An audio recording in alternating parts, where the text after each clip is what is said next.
Hi guys, my name is Minhaj Ansari and you're watching the 10th tutorial on C programming, and we will be talking about taking care of the brackets. So a lot of programmers make this common mistake, and that is why I wanted to discuss it. And this, you take care of the brackets with the if statement, the for statement, the while statement, and the do while statement. So first I'm going to give you an example of the if statement. Let me write my if statement if 5 is greater than 3. And like always, we add the brackets, and I'm going to printf minhaj, and I'm going to printf sorry right here. So since the condition is true, I will be getting minhaj and ansari in my output right here. But if I make my condition false, then nothing will be printed in the output screen. So I will get nothing in the output screen. But what happens when I remove my brackets? When I remove my brackets from here, then let me just run the program and show you what's going to happen. Only Ansari is going to be printed. This is because the first statement after the if statement is part of the body of the if statement. So since 5 is lesser than 3, this condition is false. So the body of the if statement won't execute.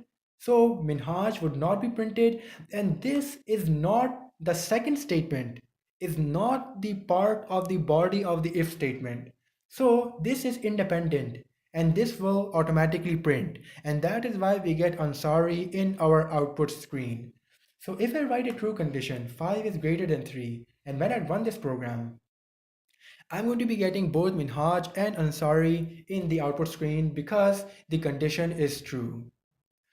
Now, now let me just erase this and let me just revise it again. Since the first statement is part of the body of the if statement, a false condition will not print Minhaj, and a true condition will print Minhaj, even though I'm not using any brackets. So this will print Minhaj. And now let's talk about nested if statements.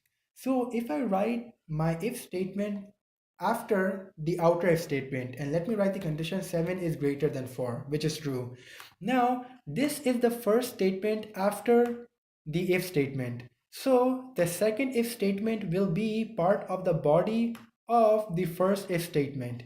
And if I write printf I'm sorry again. I'm sorry, new line.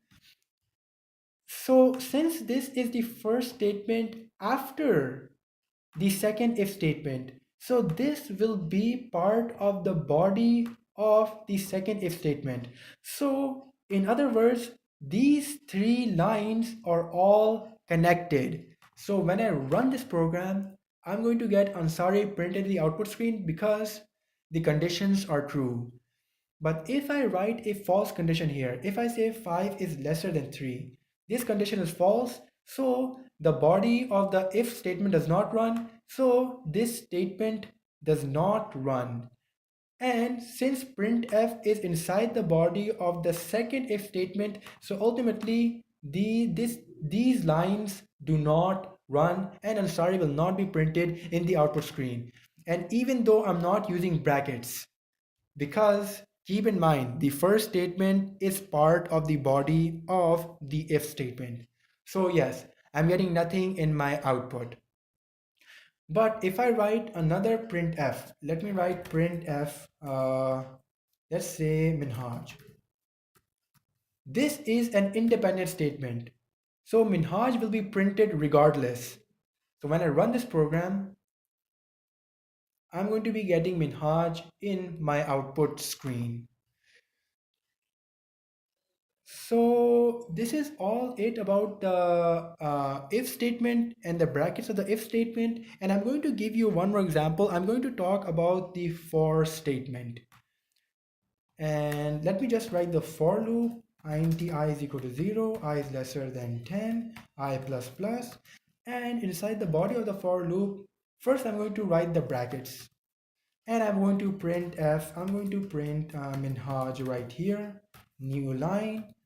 And so this will print minhaj 10 times. So when I run the program, I'm going to be getting minhaj in the output 10 times.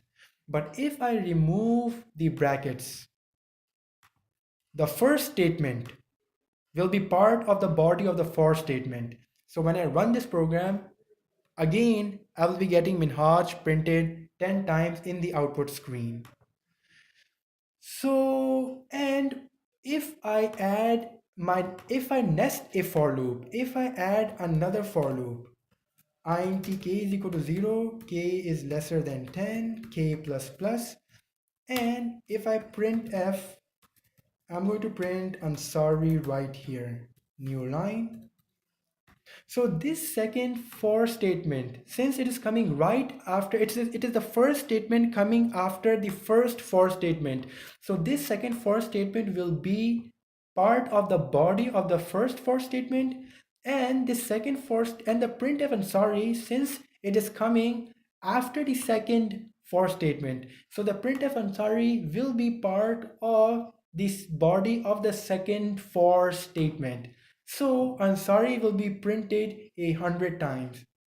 So when I run this program, I'm going to be getting Ansari printed 100 times. And you can think of this similar to, by adding brackets, it is similar to this, to the nested for loop we discussed in our previous video.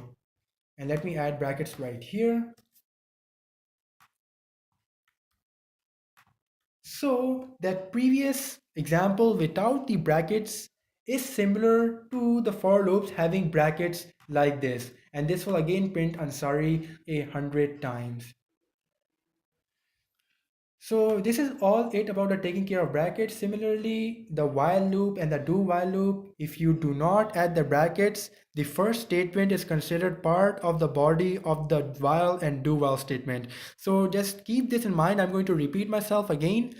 The first statement after the if statement, the for statement, the while statement, or the do while statement is part of the body of those statements. So thanks for watching the video. If you have any questions, please ask them in the comment section.